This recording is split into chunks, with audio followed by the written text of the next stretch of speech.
Good evening. You're watching the main news on HKIBC. I'm Gordon Choi. Here's a look at tonight's top stories.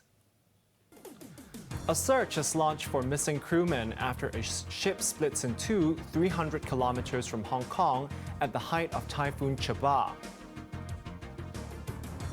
The city's first number 8 signal of the year is lowered after 21 hours. And new local COVID infections continue to hover above 2,000. 27 mainland sailors are missing after their vessel split in two in waters southwest of Hong Kong when Typhoon Chaba was battering the area this morning. Rescue aircraft from Hong Kong hoisted 3 of them to safety and sent them to hospital. Joanna Ho reports. Powerful waves triggered by Typhoon Chaba snapped the 200-meter-long Fujing 001 in two when it was about 300 kilometers southwest of Hong Kong at around 7:30 a.m.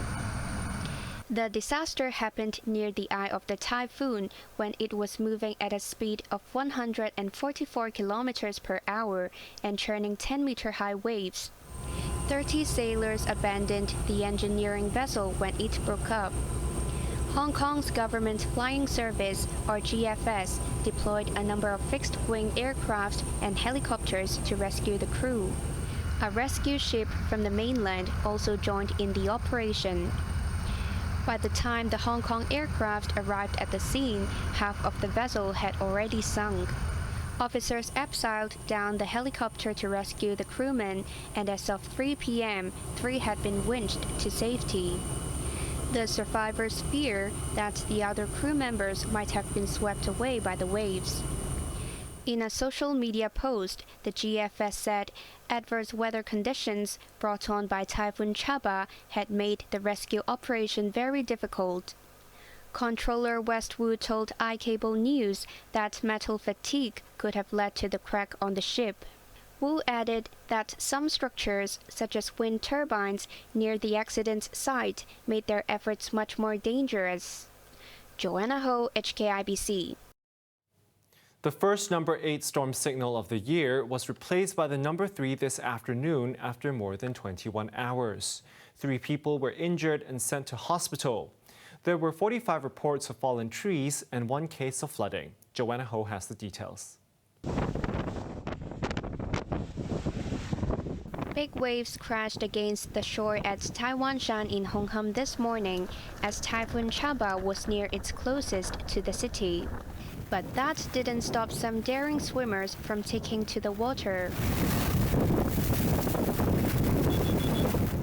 Some took the plunge despite the number 8 still being in force. Across the harbor, gusty winds brought down scaffolding on a building on Kane Road in Central. Bamboo poles littered the road, prompting police to seal it off. While there were reports of minor accidents and injuries, some people seemed unaffected by the storm. This man went to the seaside at Central Pier this morning. He said there was not much rain and the weather appeared fine despite the typhoon. This man decided to run along the pier, seeing it was his first time to exercise outdoors during a number 8. He said it is safer in places with fewer trees. Many roads were deserted this afternoon, while some restaurants that opened their doors did not have many patrons.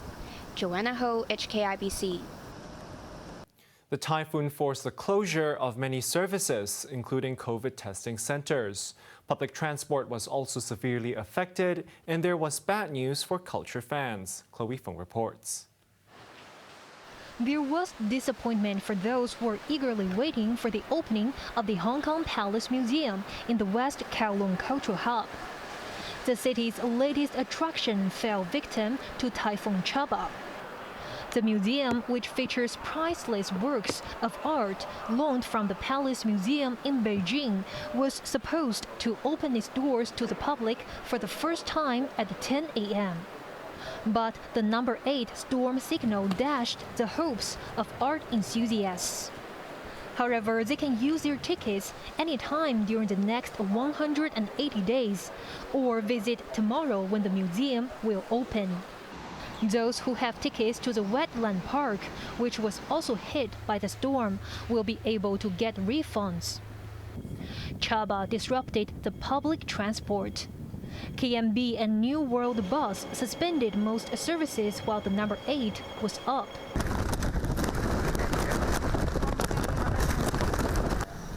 And all ferries did not operate. Trains were in service but at longer intervals. On the COVID front, community testing and vaccination centers and outdoor mobile specimen collection stations were closed. But emergency services in public hospitals continued as normal. Courts were closed, as were day schools, with exams postponed. Choi, HKIBC. Typhoon Chaba made landfall in Maoming City in Guangdong province at 3 p.m.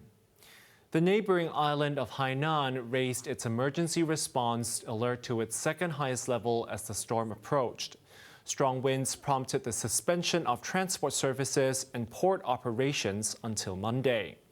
More than 120 flights were cancelled, while nearly 20,000 fishing boats were ordered to return to shore.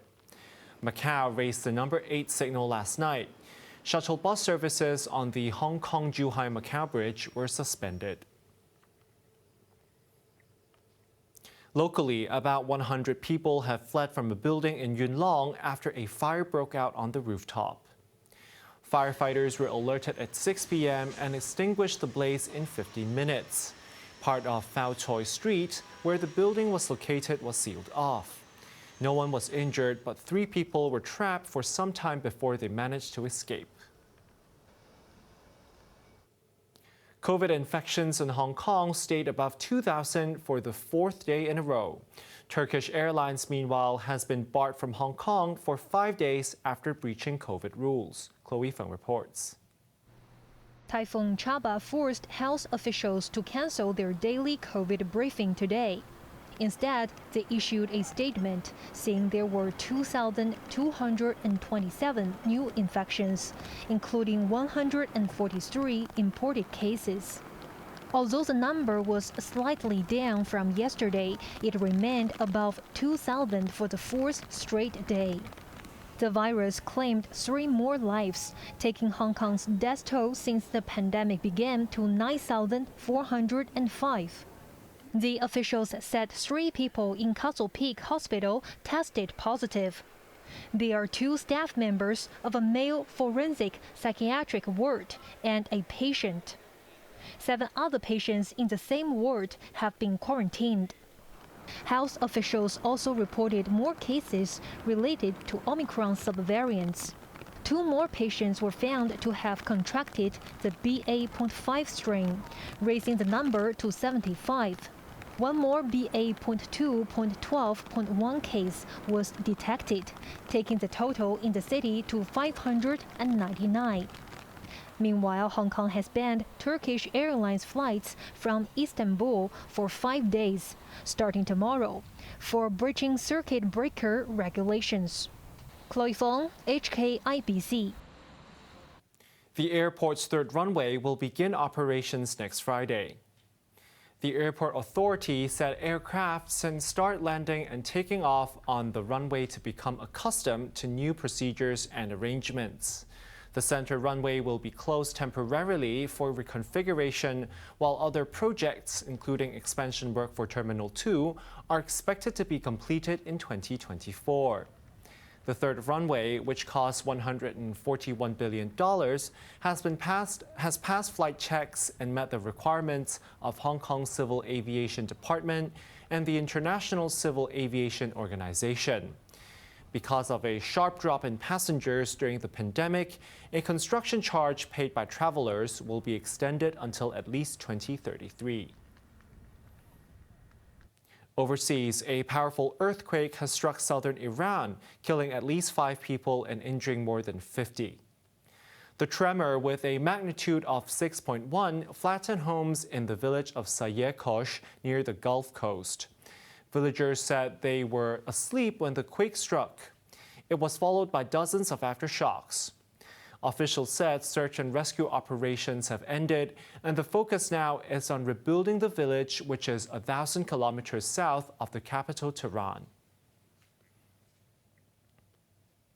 The U.S. state of New York has reacted to a Supreme Court ruling by pushing through a law that bans guns in many public places. The Supreme Court's decisions were certainly setbacks, but we view them as only temporary setbacks. Because I refuse, as I've said from day one, I refuse to surrender my right as governor to protect New Yorkers from gun violence or any other form of harm. We're not going backwards. They may think they can change our lives with the stroke of a pen, but we have pens too.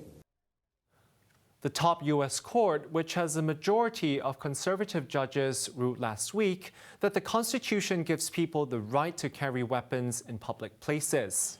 But New York's legislature was worried that gun violence would increase if more people were allowed to carry weapons.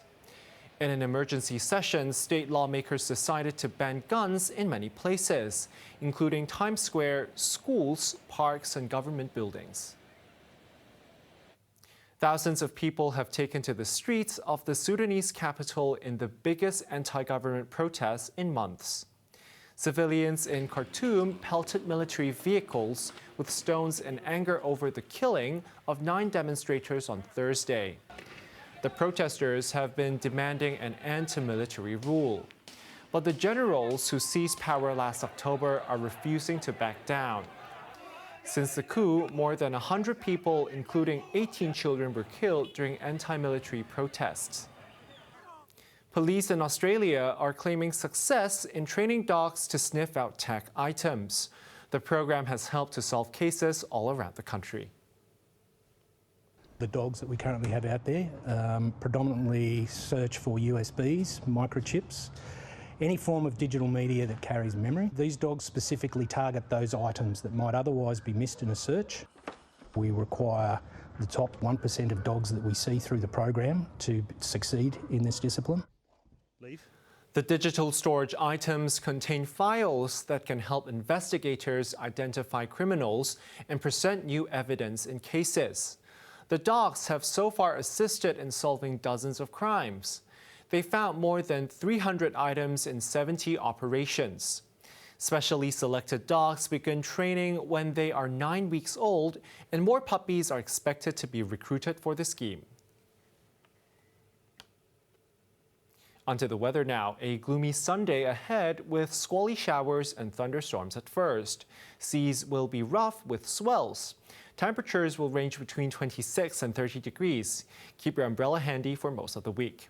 Now let's take a look at the weather around the world.